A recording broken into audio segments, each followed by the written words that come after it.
Mi jam spektis sennombrajn zombie-apokalipsajn filmojn, ĝis la punkto ke ili ne plu ĉagrenas min. Mi alkutimiĝis al la pluraj kliŝoj, kiel la klasika malmortula aspekto de la infektitoj, kaj la fakto ke la zombioj estu aŭ tro malrapidaj aŭ tro rapidaj, sen mezo. Mi eĉ povis antaŭvidi kiu estos mordita aŭ kiu kaŝas mordaĵon. Con ĉi tio dirita, vidi zombie-apokalipson en la reala vivo estis afero kiun mi ne antaŭvidis. Kiam mia edzino kaj mi aŭdis la novaĵon por la unua fojo, mi honeste konsterniĝis.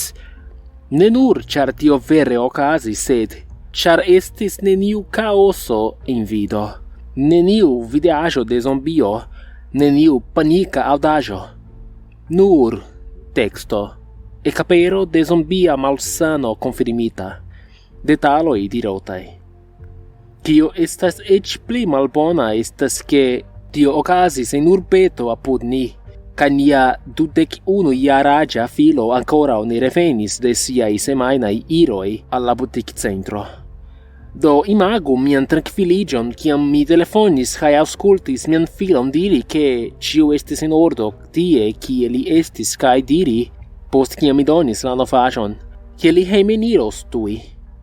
Mia edzino kaj mi plurigardis la televidilon, esperante ekscii pri la kvaretenaj detaloj aŭ pri la registaro laboranta por reteni la infektintojn.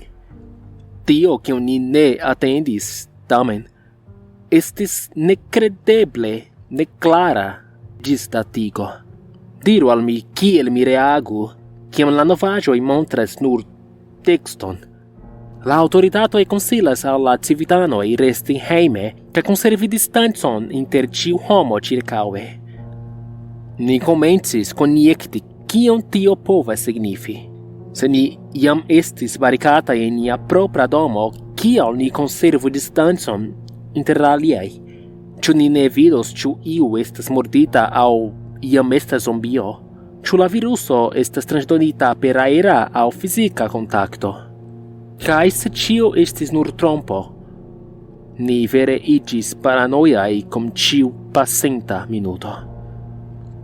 Finfine, post kio ŝajnis horoj, ni vidis la du ĵurnalistojn en la televidilo, kvankam ambaŭ sidis for unu de la alia kaj rigardis unu la alian atente. Dum ili interrigardis, ili rakontis ke la viruso vere disvastiĝas per mordoj. Tamen, la viruso ne deformas la korpon nek la menson. La infektito restas normala homo, kapabla konversacii kaj preni decidojn, kun nur la sola instinkto efike mordi kiel eble plej multajn homojn. La viruso evoluis por havi racian kaj pensantan gastiganton, kiu scias kiel agi kaj atendi la perfektan momenton por ataki. La ĵurnalistoj aldonis ke la ekapero jam kuris eĉ horojn antaŭ la averto. La aŭtoritatoj ne sciis pri la grandeco de la ekapero. Konservu ĉiujn sekuraj kaj konservu vian distancon, eĉ de familianoj kaj amikoj. Aŭskultinte ĉi tion, mia edzino kaj mi rigardis unu la alian per larĝaj okuloj. Kaj tiam frapo ĉe la porto. Panjo, paĉjo, estas mi. Bonvolu malfermu la pordon.